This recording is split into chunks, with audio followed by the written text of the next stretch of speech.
പ്രിയപ്പെട്ടവരെ, എല്ലാ രാത്രിയും ആ റബ്ബ് ഒന്നാമത്തെ ആകാശത്തേക്ക് ഇറങ്ങി വരുന്നുണ്ട്.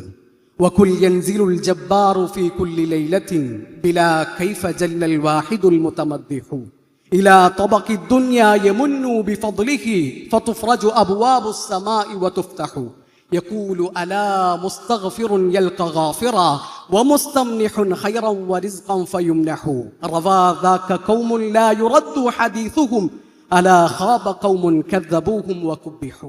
എല്ലാ രാത്രിയും രാത്രിയുടെ അവസാനത്തെ 1/3 ബാക്കിയുള്ളപ്പോ അള്ളാഹു ഇറങ്ങി വരുന്നുണ്ട്.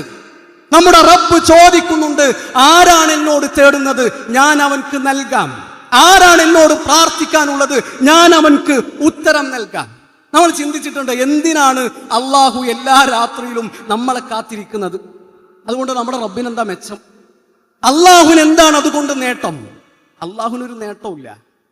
നമ്മളോടുള്ള സ്നേഹം കാരണമാണ്, നമ്മളോടുള്ള കാരുണ്യം കാരണമാണ് അള്ളാഹു നമ്മളെ കാത്തിരിക്കുന്നത്.